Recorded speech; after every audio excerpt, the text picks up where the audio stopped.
नमस्कार दोस्तों, एक बार फिर स्वागत है आपका स्टडी जोन क्लासेस के यूट्यूब चैनल में।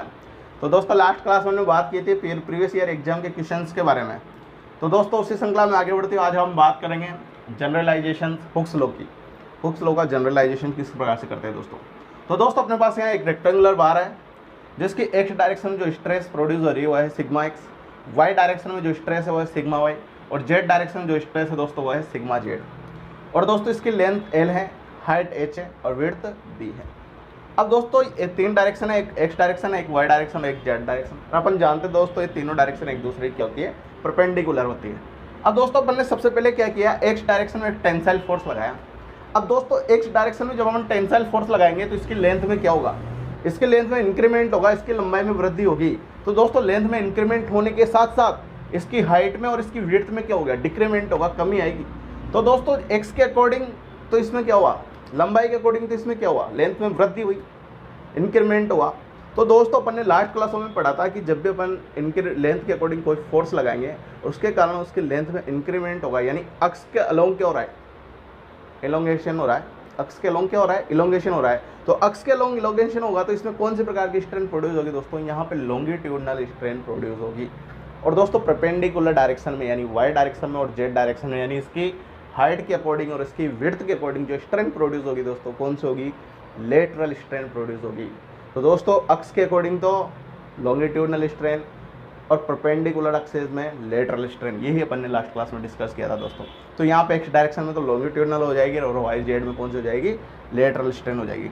और दोस्तों लास्ट क्लास में अकॉर्डिंग टू हुक्स लॉ अपन ने पढ़ा है कि ए बराबर होता है sigma upon epsilon.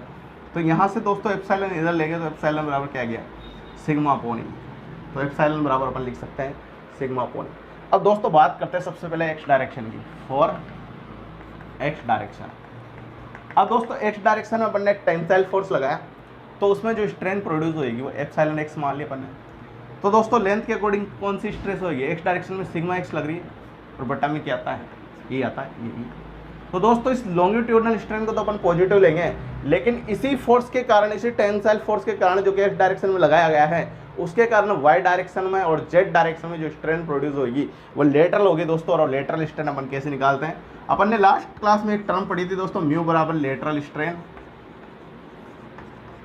Upon longitudinal strain, ये अपन ने पढ़ा था दोस्तों। ये पॉइजन रेशियो था, यहाँ मैंने माइनस लगा दिया दोस्तों। यहाँ मैंने माइनस क्यों लगाया दोस्तों, कि एक डायरेक्शन में अपन फोर्स लगा रहे हैं तो लेंथ में इंक्रीमेंट हो रहा है, बाकी विड्थ में और हाइट में डिक्रीमेंट हो रहा है। तो एक में तो इंक्रीमेंट हो रहा है, 10 में डिक्रीमेंट हो रहा है, इसके कारण अपन ने यहाँ क्या लगा दिया, माइनस लगा दिया। अब दोस्तों लेटरल स्ट्रेन अपन कैसे निकालेंगे, मतलब लॉन्गिट्यूडनल स्ट्रेन को अगर म्यू से अपन मल्टीप्लाई करेंगे, लेटरल स्ट्रेन कैसे निकालेंगे, जो लॉन्गिट्यूडनल स्ट्रेन है इसको किससे मल्टीप्लाई कर देंगे, म्यू से मल्टीप्लाई कर देंगे दोस्तों। तो अपने पास क्या आ जाएगा, लेटरल स्ट्रेन आ जाएगा। तो हमेशा अपन को ध्यान रखना है कि अगर अपन ने पॉइजन रेशियो से मल्टीप्लाई कर दिया किसको, लॉन्गिट्यूडनल स्ट्रेन को, तो अपने पास क्या आ जाएगी दोस्तों, लेटरल स्ट्रेन आ जाएगी। ये कंसेप्ट हमें से याद रखना है। तो दोस्तों वाई डायरेक्शन में कौन सी होगी, एक तो माइनस लगेगा, माइनस क्यों लगाया, क्योंकि इसमें क्या हो रहा है, डिक्रीमेंट हो रहा है, किसमें, विड्थ में। तो वाई डायरेक्शन में जो स्ट्रेन है दोस्तों वो कितनी है, सिग्मा वाई है, और बटा में क्या जाएगा, ये आ जाएगा। और दोस्तों किससे मल्टीप्लाई करेंगे, म्यू से मल्टीप्लाई करेंगे। म्यू से मल्टीप्लाई क्यों किया, क्योंकि अपन लेटरल स्ट्रेन की बात कर रहे हैं। तो दोस्तों इसी प्रकार जेड डायरेक्शन की बात की जाए तो क्या जाएगा, mu into sigma Z upon E. तो ये तो बात होगी दोस्तों किसकी, एक्स डायरेक्शन की। तो ये दोनों तो लेटरल और ये लॉन्गिट्यूड। अब बात करते हैं दोस्तों वाई डायरेक्शन की, फॉर वाई डायरेक्शन। अब दोस्तों अपन ने जो फोर्स लगाया, टेंसाइल फोर्स जो लगाया वो वाई डायरेक्शन में लगाया। तो वाई डायरेक्शन में लगाया दोस्तों, तो वाई डायरेक्शन में इंक्रीमेंट होगा और एक्स में जेड में डिक्रीमेंट हो जाएगा।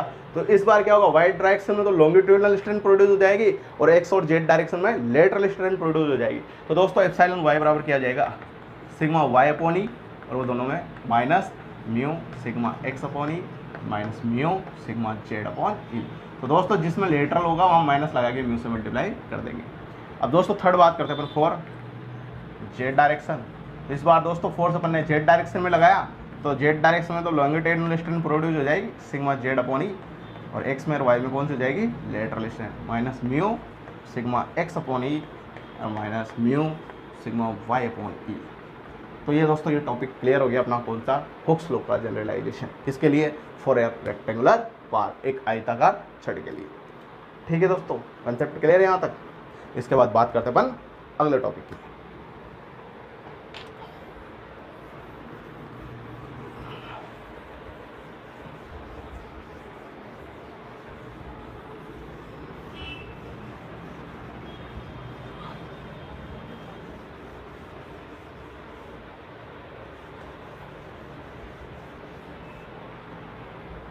तो दोस्तों बात करते हैं हम हमारे अगले टॉपिक्स की, और अगला टॉपिक है हमारा दोस्तों मैकेनिकल प्रॉपर्टीज ऑफ मटेरियल, यानी पदार्थ के जो यांत्रिक गुणधर्म है उसके बारे में अपन डिस्कस करेंगे दोस्तों। तो दोस्तों जो पहली प्रॉपर्टी है अपनी वो है इलास्टिसिटी, जिसे हिंदी में बोलते हैं प्रत्यास्थता। तो दोस्तों इलास्टिसिटी क्या है अपन समझते सर। दोस्तों मान लो ये एक ब्लॉक है, एक पिंड है, एक छड़ है दोस्तों, जिसकी लेंथ L है।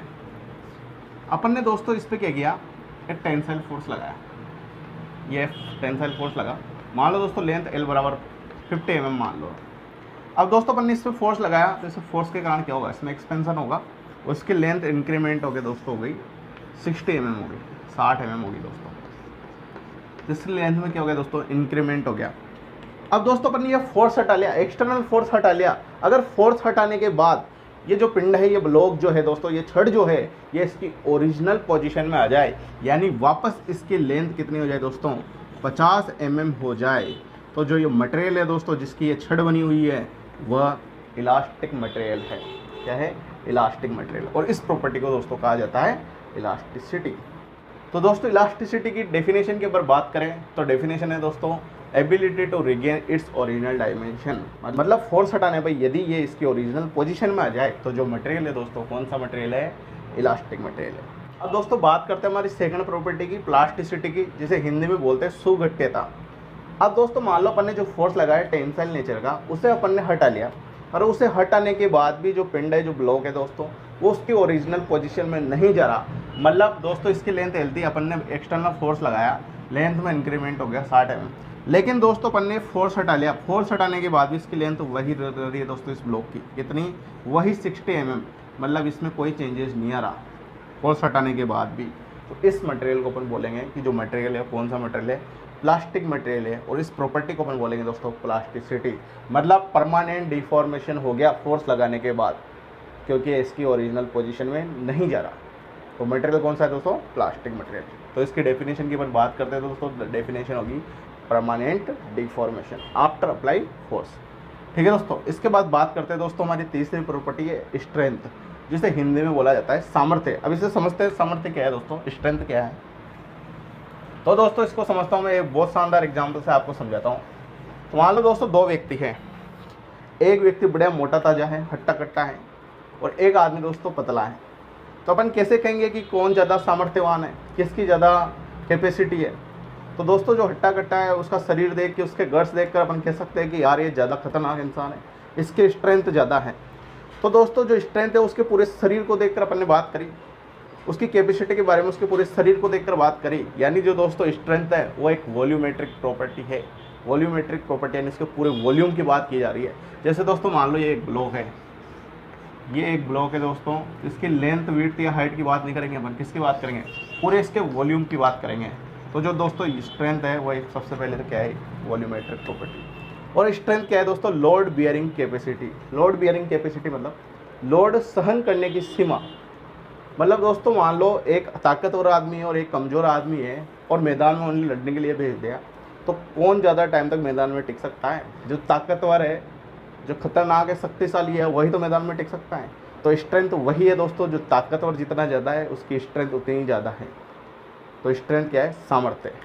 अब दोस्तों स्ट्रेंथ को समझ लिया अपन ने, क्या है, एक वॉल्यूमेट्रिक प्रॉपर्टी। अब दोस्तों मान लो दो व्यक्ति है, एक काला है और एक गोरा है। अपन कैसे पहचानेंगे कि काला है एक गोरा है, उसके फेस को देख के, उसके पूरे शरीर को देख के थोड़ी पहचान रहे, उसके फेस को देख कर पहचान रहे, उसके अंदर की बात थोड़ी कर रहे, उसके वॉल्यूम की बात थोड़ी कर रहे, उसकी सरफेस की बात कर रहे हैं दोस्तों। तो दोस्तों जहाँ पे सरफेस की बात की जाएगी वहाँ तो प्रॉपर्टी आएगी हार्डनेस, जो कि अपन आगे पढ़ेंगे, कठोरता। और जहाँ पे दोस्तों पूरे वॉल्यूम की बात की जाएगी वहाँ पे प्रॉपर्टी आएगी स्ट्रेंथ यानी सामर्थ्य। तो दोस्तों जो स्ट्रेंथ वो एक तो वॉल्यूमेट्रिक प्रॉपर्टी, इंपॉर्टेंट क्वेश्चन है, एग्जाम में आया हुआ है कि किस प्रकार की प्रॉपर्टी है स्ट्रेंथ। तो कौन सी प्रॉपर्टी है, वॉल्यूमेट्रिक। और पेपर में ये भी आया हुआ है कि जो सरफेस प्रॉपर्टी वो कौन सी है, जो सरफेस से रिलेटेड होती है, तो वह है दोस्तों हार्डनेस। अब दोस्तों एक बात करते हैं कि लोड बियरिंग कैपेसिटी, इसको समझते हैं ये क्या होती है। मान लो दोस्तों एक ब्लॉक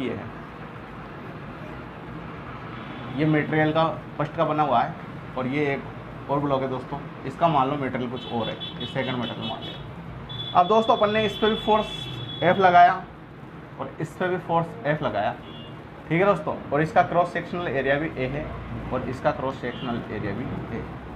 अब दोस्तों दोनों पदार्थों पे, दोनों मटेरियल पे अपन ने फोर्स सेम लगाया और एरिया भी सेम है, लेकिन दोस्तों यह जल्दी ब्रेक हो गया इस फोर्स के कारण, मतलब ये जल्दी डिफेक्ट हो गया, जल्दी टूट गया।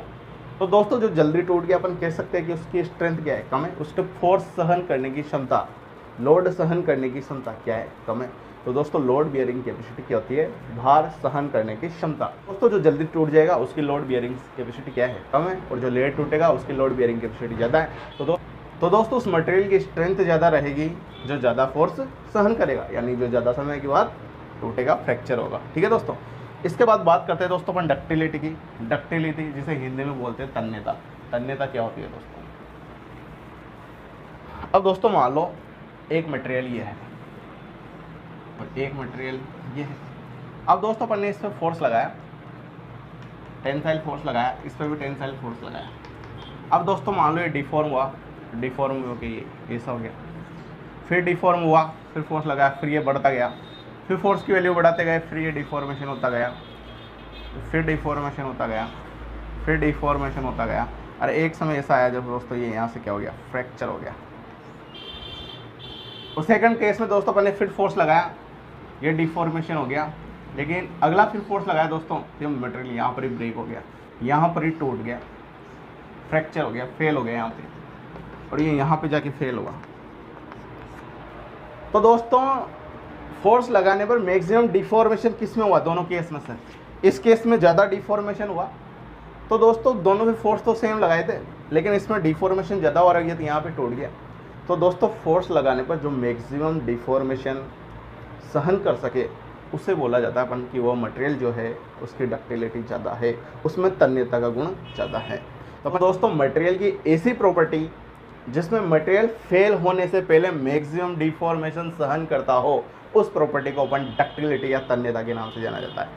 अब दोस्तों इसमें जब मैक्सिमम डिफॉर्मेशन होगा तो इस स्ट्रिप को अपन डिफॉर्म करते करते इसकी साइज क्या करते गए, रिड्यूस करते गए तो ये एक वायर में भी कन्वर्ट हो सकती है।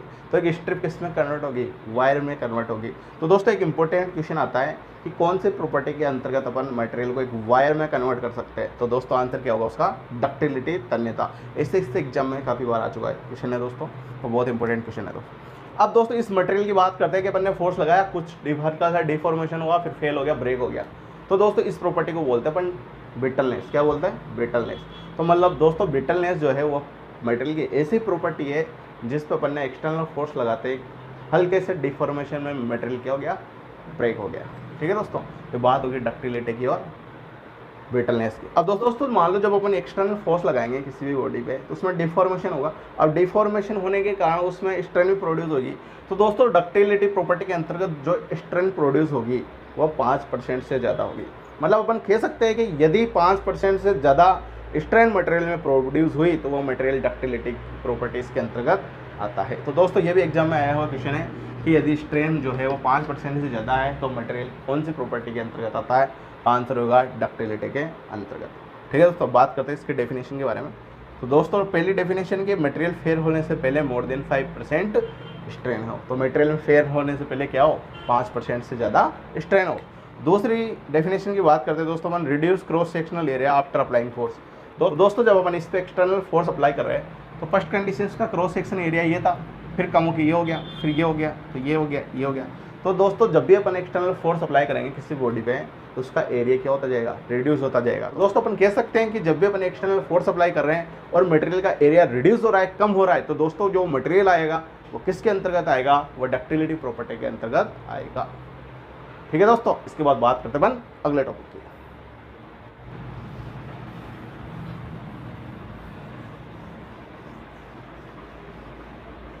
तो दोस्तों बात करते हैं हम हमारे अगले टॉपिक टाइप्स ऑफ स्ट्रेंथ के बारे में। हालांकि दोस्तों भैया हम आगे कुछ प्रॉपर्टी और पढ़ेंगे, लेकिन अभी हमने स्ट्रेंथ के बारे में बात करी तो स्ट्रेंथ को डिटेल से समझते हैं दोस्तों। तो दोस्तों जो स्ट्रेंथ होती है वो 4 टाइप्स की होती है, 4 टाइप्स की होती है दोस्तों। एक तो टेंसाइल स्ट्रेंथ, एक कंप्रेसिव स्ट्रेंथ और एक शियर स्ट्रेंथ और एक यील्डिंग स्ट्रेंथ। तो दोस्तों 1 बाय 1 इसके बारे में डिस्कस करते हैं दोस्तों अपन। पहली स्ट्रेंथ के बारे में अपन डिस्कस करते हैं दोस्तों। तो पहली स्ट्रेंथ है टेंसाइल स्ट्रेंथ। तो दोस्तों ये एक मान लो एक ब्लॉक एक पिंड है जिसका cross sectional area 5 mm into 5 mm है, और दोस्तों इसमें अपन ने टेंसाइल फोर्स लगाया 100 न्यूटन का। अब इस फोर्स के कारण इसमें कितनी स्ट्रेस प्रोड्यूस होगी दोस्तों, उसके बारे में अपन डिस्कस करते हैं। तो स्ट्रेस बराबर होता है दोस्तों फोर्स अपॉन एरिया। क्या होता है? Force upon area. तो दोस्तों यहाँ पे फोर्स कितना है? फोर्स है 100 न्यूटन, एरिया कितना है? 5 mm इंटू 5 mm तो 25। तो दोस्तों स्ट्रेस का मान आ गया 4 न्यूटन पर mm स्क्वायर, और न्यूटन पर mm स्क्वायर को दोस्तों अपन क्या कह सकते हैं? ये अपन ने लास्ट क्लास में डिस्कस किया था, मेगा पास्कल। तो दोस्तों जो अपने पास स्ट्रेस आई वो आई 4 मेगा पास्कल, और दोस्तों यहाँ पे लिखा हुआ है 100 मेगा पास्कल। यानी दोस्तों इस 100 मेगा पास्कल का मतलब है कि जो ये ब्लॉक है, जो ये पिंड है, ये अधिकतम 100 मेगा पास्कल की स्ट्रेस सहन कर सकता है। और जो दोस्तों यहाँ पे अपने पास स्ट्रेस आई वो कितनी आई? 4 मेगा पास्कल। अगर ये स्ट्रेस इससे कम आई, 100 से क्या आ रही है? कम आ रही है, तो ये मटेरियल क्या है? सेफ है।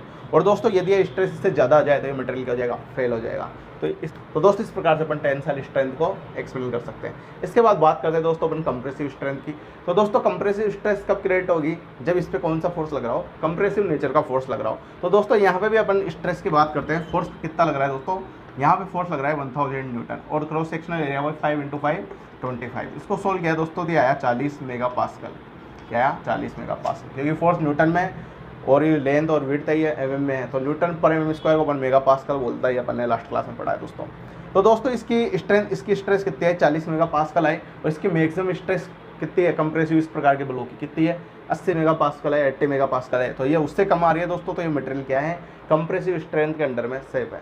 ठीक है दोस्तों, तो टेंसाइल की बात कर ली अपन ने, कंप्रेसिव की बात कर ली। अब बात करते हैं दोस्तों शियर स्ट्रेंथ की। दोस्तों अपन ने लास्ट क्लास में पढ़ा था शियर फोर्स किस प्रकार से लगाते हैं।